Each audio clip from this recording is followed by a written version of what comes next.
Our first reading, this 22nd Sunday in Ordinary Time, comes from the book of the prophet Jeremiah. You duped me, O Lord, and I let myself be duped. You were too strong for me, and you triumphed. All the day I am an object of laughter. Everyone mocks me. Whenever I speak, I must cry out. Violence and outrage is my message. The word of the Lord has brought me derision and reproach all the day. I say to myself, I will not mention him. I will speak in his name no more. But then it becomes like fire burning in my heart, imprisoned in my bones.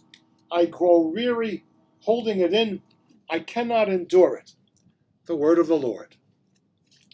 Our second reading is from Paul's letter to the Romans. I urge you, brothers and sisters, by the mercies of God, to offer your bodies as a living sacrifice, holy and pleasing to God, your spiritual worship. Do not conform yourselves to this age, but be transformed by the renewal of your mind, that you may discern what is the will of God, what is good and pleasing and perfect. The word of the Lord.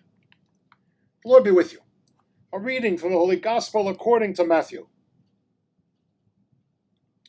Jesus began to show his disciples that he must go to Jerusalem and suffer greatly from the elders, the chief priests, and the scribes, and be killed, and on the third day be raised. Then Peter took Jesus aside and began to rebuke him. God forbid, Lord, no such thing shall ever happen to you. He turned and said to Peter, Get behind me, Satan. You are an obstacle to me. You are thinking not as God does, but as human beings do. And Jesus said to his disciples, Whoever wishes to come after me must deny himself, take up his cross, and follow me. For whoever wishes to save his life will lose it, but whoever loses his life for my sake will find it. What profit would there be for one to gain the whole world and forfeit his life? Or what can one give in exchange for his life? For the Son of Man will come with his angels in his Father's glory, and then he will repay all according to his conduct. The Gospel of the Lord. After reading last week's Gospel of Peter's response to Jesus' question, Who do you say I am? Peter says, You are the Christ, the Son of the living God. We come this week to Jesus' rebuke of Peter. Get behind me, Satan. This is not the Satan that we envision today, with horns and a pitchfork. It's the Satan of the Greek mythology that we have today. But the Satan in Jesus' time would be more like what we call today a devil's advocate, someone who gives an opposite side of an issue. This happened when Jesus told his disciples that he would go to Jerusalem and die and rise from the dead. Who are the people in our lives?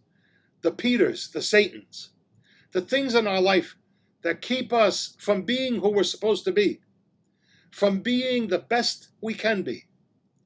Jesus understood that type of Messiah that had to come, one that needed to die and rise from the dead. It was not the notion of Messiah in Jesus' day, or even with his disciples. That notion was a Messiah who would lead a revolt over the Romans and throw them off the land and free the Israelite people. That was not God's notion of a Messiah. Jeremiah, in the first reading, knows that he must speak God's word, despite his being persecuted for his preaching. But preach he must do. This is what Jesus spoke of regarding losing one's life in order to discover it, or denying oneself without the light of the cross. The cross is different for each one of us, people. For some, it's a personal cross, a physical or mental pain. For others, it's a cross of seeing loved ones hurting or struggling with life. It could also be the cross of losing friends because we do not give in to what this world sees as important. We see the purpose of our lives in how we treat others. It is in this treatment of others that Jesus reminds us that we're to love others as we love ourselves. Plain and simple in the gospel. Life is not about our financial or material successes. Actually, it's about loving and forgiving and sharing and caring and mercy and compassion.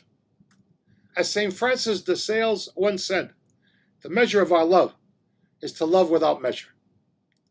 God bless everyone. Have a good week.